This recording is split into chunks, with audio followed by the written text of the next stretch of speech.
হতাশা মাদক দিয়ে দূর হয় না। হতাশা দূর হবে, বলে দিব, তিনটা জিনিস, মাত্র তিনটা। কয়টা ভাই?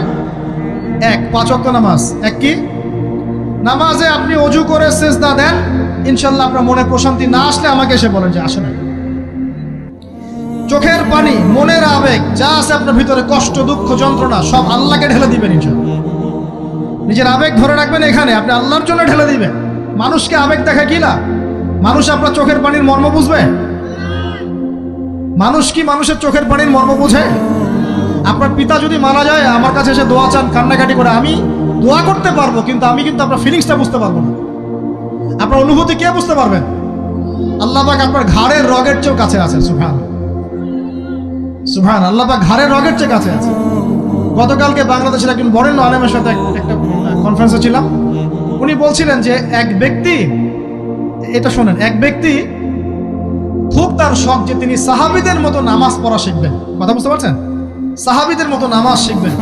তো একজন বরেণ্য আলেমের কাছে এসেছেন, এসে বলছেন যে আমাকে সাহাবীদের মতো নামাজ শিখিয়ে দেন। তখন সেই আলেম আরেকজন আলেমের সন্ধান দিয়েছেন, যে তুমি তার কাছে যাও, তিনি শেখাবেন। তো সেই ব্যক্তি একটু অবাক হয়েছেন, কারণ যাকে প্রশ্ন করেছিলেন তিনি অনেক বড় মুহাদ্দিস, আর যার কাছে পাঠানো হচ্ছে তিনি অত বড় মুহাদ্দিস নন, কিন্তু আবেদ, আমল করেন। তাকে গিয়ে বলছেন উনি আমাকে পাঠিয়েছেন সাহাবী বলা নামাজ শিখিয়ে দেন। তখন তিনি বলছেন ঠিক আছে, সুন্দর করে অজু করে আসো, সুন্দর করে অজু করে আসো। অজু করার সময় খালি খেয়াল রাখবা যে আমি অজু করছি শুধু আল্লাহর সন্তুষ্টির জন্য। কি খেয়াল রাখবেন? অজু করছি শুধু আল্লাহকে রাজি খুশি করার জন্য অজু করছে, আর কোনো উদ্দেশ্য নাই আমার। অজু করতে যাচ্ছে, তিনি আবার বলছেন দাঁড়াও, শুধু আল্লাহকে রাজি খুশি করার জন্য অজু করো। আবার শুরু করছেন, আবার বলছেন শোনো, শুধু আল্লাহকে রাজি খুশি করার জন্য অজু করো। এভাবে বলতেই আছেন। নামাজে দাঁড়িয়েছেন, দাঁড়ানোর আগে বলছেন শোনো, শুধু আল্লাহকে রাজি খুশি করার জন্য নামাজ পড়ো। বলতেই আছেন। এক পর্যায়ে সে ব্যক্তি নামাজ শুরু করলো। নামাজে মনোযোগ এদিক ওদিকে যায়, আর তার মাথায় এটা আসে, এই শুধু আল্লাহকে রাজি খুশি করার জন্য আমাকে নামাজ পড়তে হবে, শুধু আল্লাহকে রাজি খুশি করার জন্য নামাজ পড়তে হবে। এই চিন্তা তার মনের মধ্যে ঘুরপাক খাচ্ছে। এভাবে নামাজটা সে শেষ করেছে। শেষ করে চিন্তা করছে যে নামাজ তো পুরোপুরি মনোযোগ দিতে পারলাম না। বারবার মাথার মধ্যে এরকম চিন্তা আসছে, আল্লাহ আমাকে তো মাফ করে দাও, নামাজটা আমার মনে হলো না ঠিক মতো। তখন সে ফিরে এসে তার সে ওস্তাদকে বলছেন আমার তো নামাজ এরকম করে পড়লাম, কিন্তু শেষমেশ মনে হলো যে নামাজটা হয়তো কবুল হয় নাই, আল্লাহর কাছে খুব মাফ চাইলাম, আল্লাহ আমাকে মাফ করে দাও, নামাজটা মনে হলো না। তখন সেই যে প্রথম ব্যক্তি যিনি পাঠিয়েছেন তিনি বলছেন এটাই হলো সাহাবীওয়ালা নামাজ। তারা আল্লাহকে রাজি খুশি করার জন্য নামাজ পড়তেন, নামাজ শেষ করে আল্লাহর কাছে ইস্তেগফার করতেন, আল্লাহ কিছুই হলো না, কিছুই হলো। আমার কথা কি বুঝতে পারছেন?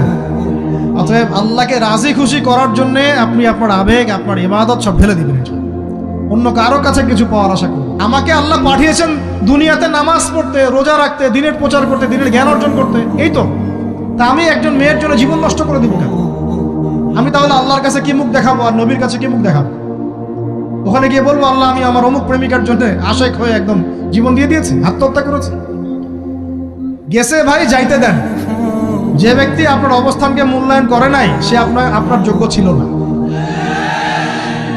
এখন আপনি কি করবেন? নিজের অবস্থান উন্নত করেন, আপনার পিছনে লাইন ধরে ঘুরবে ইনশাআল্লাহ। এটাই বাস্তবতা। দুনিয়া খুব খারাপ জিনিস।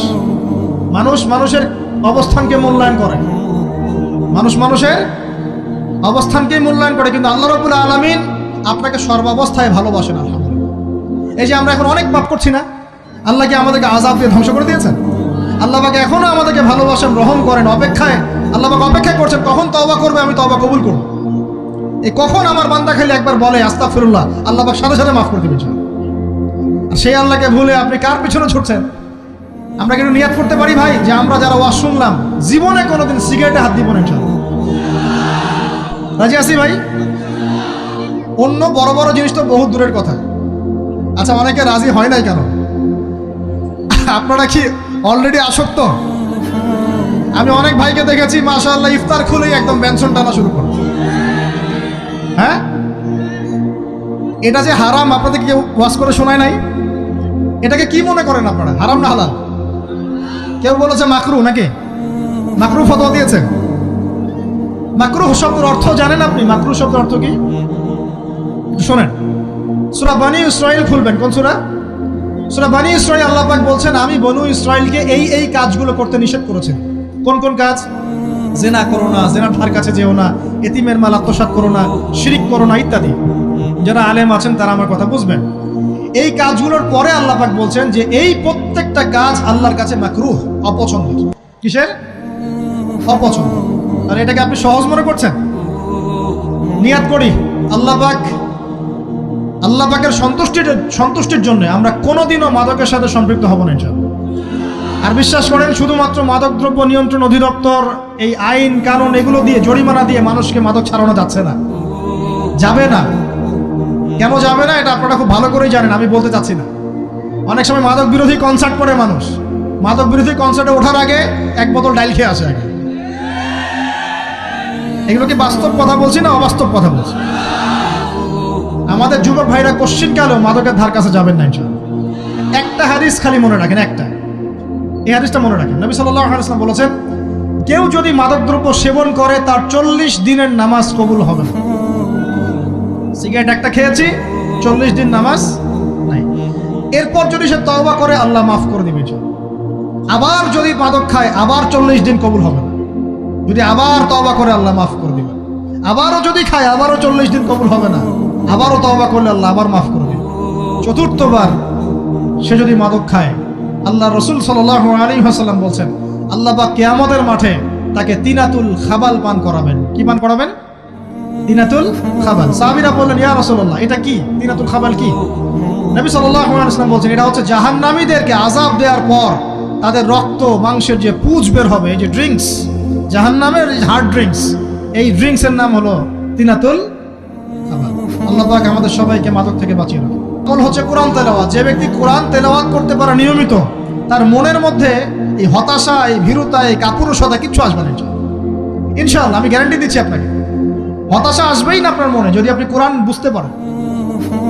কোরআনের একটা আয়াত নিয়ে কোনো সময় দেখা যায় 2-3 ঘন্টা সময় পার হয়ে যাচ্ছে, আয়াতটা ছেড়ে সামনে যেতে পারছি না। কোরআনের ভিতরে ঢুকলে আপনি দুনিয়ায় ভুলে যাবেন কি হচ্ছে আশপাশে। আমি এমন অনেক আলেমকে দেখেছি যে একটা বই, পাতলা একটা বই, আরবি বই নিয়ে পড়া শুরু করেছেন, যে ফজরের পরে জোহরের ওয়াক্ত হয়ে যাচ্ছে, বইটাই শেষ করতে পারেনি। বুঝতে পারবেন না? যখন আপনি ইলমের ভিতরে ঢুকে যাবেন, কোরআনের ভিতরে, হাদিসের ভিতরে, আপনার দুনিয়ার খেয়ালই নাই। একজন আলেম, তিনি এক রাত্রে একটা বই লিখেছিলেন, চটি বই, এক রাত্রের মধ্যে। বলা হচ্ছে, তার সম্পর্কে বলা হচ্ছে যে রাতের খাবার তাকে দেয়া হয়েছে, যে আপনি এটা খেয়ে নেন। তো সে খাবারটা পাশেই আছে, খাবারটা খাবো, এটা লিখে খাবারটা খাবো, এরকম তার চিন্তা ছিল। ফজর হয়ে গেছে, বই লিখাও শেষ, খাবার এই অবস্থায় পড়ে আছে, ডুবে গেছেন ভিতরে, খাওয়ার মাথায় খেয়াল নাই। এরকম হয়। একজন মনীষী, বিখ্যাত মনীষী, রিয়াদুস সালেহিন কিতাবের রাইটার, সংকলক আল্লামা নববী রাহিমাহুল্লাহ, এরকম সারা রাত চলে গেছে, পাশে 2টা খেজুর, ওই 2টা খেজুর খাওয়ারই সময় পান। হাদিস নিয়ে গবেষণা করতে রাত পার হয়ে গেছে। আমি বলতে চাচ্ছি, যখন ইলমের ভিতরে, কোরআন হাদিসের ভিতরে ঢুকে যাবেন, আপনার দুনিয়ার খেয়াল আপনার চলে যাবে। এই টেনশন, হতাশা, এই সেই বাদ, তখনই আল্লাহ পাক আপনাকে তার পক্ষ থেকে রহমত দিবেন, বরকত দিবেন। আল্লাহ আপনার দুনিয়ার কাজগুলো করে দিবেন ইনশাআল্লাহ। তখন দেখবেন কেউ আপনার দুনিয়ার ওই কাজটা করে দিয়েছে, কেউ ওই কাজটা করে দিয়েছে, কেউ বাসায় খাবার পাঠিয়ে দিয়েছে, আল্লাহ পাকই এগুলো করাই দিবেন ইনশাআল্লাহ। তো প্রিয় ভাইরা, মাদকে যাবো না আল্লাহর কাছে আসবো? 2 নাম্বার কোরআন তেলাওয়াত, 3 নাম্বার আল্লাহর জিকির। 3 নাম্বার কি ভাই? আল্লাহর জিকির। চলতে ফিরতে সব সময় মুখ চলতে থাকবে, মুখ না চললেও মনে মনে মন তাজা থাকবে, মনে মনে জিকির হতে থাকবে। মনে মনে জিকির করতে পারেন, মুখ নড়বে না, কিন্তু মনে মনে আপনার একটা জিকির হতে থাকবে। সুবহানাল্লাহ, আলহামদুলিল্লাহ, লা ইলাহা ইল্লাল্লাহ, আল্লাহু আকবার। পারা যাবে? পারে। মানুষের মন কখনো চুপ করে থাকে না, কিন্তু মানুষের মন অলওয়েজ কিছু না কিছু চিন্তা করতে থাকে না, যতক্ষণ না ঘুমায় মানুষ। তো প্রিয় ভাইরা, বেশি বেশি জিকির করব, সুবহানাল্লাহ, আলহামদুলিল্লাহ, লা ইলাহা ইল্লাল্লাহ, আল্লাহু আকবার, লা হাওলা ওয়ালা কুওয়াতা ইল্লা বিল্লাহ, এগুলো চলতে থাকবে। আল্লাহ পাক তৌফিক দান করুন। আমরা আমাদের সমাজে যুবকদেরকে এরকম টিকটকে দেখছি, অনলাইনে আসক্ত দেখছি, জেনায় আসক্ত দেখছি, পর্নোগ্রাফিতে আসক্ত দেখছি। আমরা দেখছি আমাদের যুব সমাজকে মাদকে আসক্ত, কিশোর গ্যাংয়ে আসক্ত। এইগুলো কি আমাদের কাম্য ছিল ভাই? আমাদের কাম্য ছিল? এই অবস্থায় কি যুব সমাজ আল্লাহ পাকের দ্বীনের পতাকা হাতে নিয়ে আল্লাহর জমিনে দিন কায়েম করতে পারবে কিনা? একটু আমাকে উত্তর দেন দেখি। এখন এই অবস্থায় পারবে? অতএব অবস্থার উন্নতি করতে হবে কিনা? উন্নতির জন্য রাজি আছি কিনা ইনশাআল্লাহ? আমরা চাই কি আল্লাহ পাকের দিনটা আল্লাহর জমিনে প্রতিষ্ঠা লাভ করুক, আল্লাহর দিন সবার ঘরে ঘরে পৌঁছে যাক, আল্লাহ পাকের দিনের যে সৌন্দর্য সবাই সেটাই, এই সৌরভটা সবাই পাক। আমরা চাই কিনা? সমাজে শান্তি প্রতিষ্ঠা হোক, আবার সেই রাসূলের মতো যুগ চলে আসুক, আমরা চাই কিনা? অতএব আমাদের সবাইকে যৌবনের এই প্রলোভনগুলো থেকে বেরিয়ে এসে আল্লাহ পাকের ইবাদতে আত্মনিয়োগ করতে হবে। আল্লাহ পাক আমাদের সবাইকে তৌফিক দান করুন, বলি আমিন। আমাদের সবাইকে আল্লাহ রাব্বুল আলামিন কুরআন এবং হাদিসের গভীর জ্ঞান অর্জন করার তৌফিক দান করুন, বেশি থেকে বেশি ইবাদত করার তৌফিক দান করুন। আল্লাহ পাক সবাইকে হারাম সমস্ত রিজিক থেকে বাঁচিয়ে রাখুন, জেনা, ব্যভিচার এবং নারীর ফিতনা, মাদক থেকে আল্লাহ বাঁচিয়ে রাখুন। আল্লাহ পাক আমাদের সবাইকে হালাল রিজিক, হালাল সম্পর্ক যথেষ্ট করে দিন। আল্লাহ পাক আমাদের সবাইকে যেন দিনের দাওয়াতের মেহনত করার তৌফিক দান করেন এবং আলেম ওলামার সাথে পরামর্শ করে দিন শেখার এবং বোঝার তৌফিক দান করেন। যুবতী দিনী বোনদের জন্য, এখানে বোনরা আছেন না? আছেন কি না? দিনী বোনরা আছেন? একটা নসিহত দিনী বোনদের জন্য আমি একটা নসিহত করতে চাচ্ছি, একটা নসিহত। আমার এই একটা নসিহত একটু মন দিয়ে শুনুন প্রিয় দিনী বোন। রাসূলুল্লাহ সাল্লাল্লাহু আলাইহি ওয়াসাল্লাম আমাদের দিনী বোনদের জন্য জান্নাতে যাওয়ার একটা ফর্মুলা বলে দিয়েছেন। আমি কি বলবো সেটা? আচ্ছা, রাসূলুল্লাহ সাল্লাল্লাহু আলাইহি ওয়াসাল্লাম বলেছেন আমাদের দিনী বোনেরা, আমাদের মায়েরা, এই নারী জাতি মাত্র 4টা কাজ করলে জান্নাতের যে কোনো দরজা দিয়ে ইচ্ছা প্রবেশ করতে পারবে। খুশি হন নাই? কয়টা কাজ? মাত্র 4টা। এক, যদি আমাদের দিনী বোনেরা 5 ওয়াক্ত নামাজটা ওয়াক্ত মতো পড়ে, আল্লাহ পাক তৌফিক দান করুন, বলি আমিন। 2 নাম্বার, যদি তারা রমাদান মাসের রোজাটাকে ঠিক মতো আদায় করতে পারে। 1 নাম্বার 5 ওয়াক্ত নামাজ ঠিকঠাক আদায় করা, 2 নাম্বার রমজান মাসের সওম রাখা, 3 নাম্বার তাদের লজ্জাস্থানের হেফাজত করা, মানে শরঈ পর্দা মেনটেন করা, শরঈ পর্দা মেনটেন করা। এবং আমি বলে দেই, চেহারাটা আপনাদের পর্দার অন্তর্ভুক্ত। এটা নিয়ে অনেক বাকবিতণ্ডা হয় না সমাজে, চেহারা দেখানো যাবে কি যাবে না ইত্যাদি। চেহারা আপনার পর্দার অন্তর্ভুক্ত বিষয়, ফুল স্টপ। এর উপরে ফতোয়া অনেকভাবে দিচ্ছে, কিন্তু বরেণ্য উলামায়ে কেরামের কিতাবগুলো ঘাটাঘাটি করেন, তাদের ফতোয়া হচ্ছে চেহারা আপনার পর্দার অন্তর্ভুক্ত বিষয়, চেহারা ঢেকে রাখবেন, আল্লাহ পাক তৌফিক দান করুন। চোখ থাকবে খোলা, ঠিক আছে। 4 নাম্বার, স্বামীর আনুগত্য করতে হবে। স্বামীর আনুগত্য, এই যে আনুগত্য শব্দ শুনলেই মানুষের একটা মানে নেগেটিভ ধারণা তৈরি হতে পারে। স্বামীর আনুগত্য মানে কি আমি তার দাসত্ব করব? আনুগত্য মানে, প্রিয় দিনী বোন, আনুগত্য মানে দাসত্ব নয়। আনুগত্য মানে কোরআন সুন্নাহর যে বিধানগুলো আপনার স্বামী আপনাকে পালন করতে বলবে, আপনি সেগুলো করবেন, আপনি করতে বাধ্য। কিন্তু স্বামী যদি কোরআন সুন্নাহর বাইরে কিছু করতে বলে, সেটা মানতে আপনি বাধ্য নন। স্বামী যদি আপনাকে বলে যে সুদ খাও, এই সুদি এনজিওতে আসো, নাম লেখাও। স্বামী যদি আপনাকে বলে যে আসো বেপর্দায় বাইরে যাই, সাজুগুজু করে বের হও, চলো ঘুরে আসে বেপর্দায়। স্বামী যদি বলে দেবরকে একটু খাবারটা দিয়ে আসো, আমার অফিসের কলিগ আসছে, খাবার পরিবেশন করো, আসো ডাইনিংয়ে আসো, এই যে হারাম কাজ, বেপর্দার আদেশ করছে, সুদের আদেশ করছে, আপনি সেগুলো পালন করবেন। কিন্তু হালাল বৈধ যে কোনো বিষয় আপনি স্বামীর আনুগত্য করবেন, এটা আপনার উপর ফরজ। এই 4টা কাজ যদি আপনি করতে পারেন, জান্নাতের যে কোনো দরজা দিয়ে ইচ্ছা আপনি প্রবেশ করতে পারবেন ইনশাআল্লাহ। আল্লাহ পাক আমাদের দিনী বোনদেরকে এই 4টা কাজ করার তৌফিক দান করুন। আমাদের সবাইকে আল্লাহ পাক জান্নাতের জন্য কবুল করুন, বলি আমিন।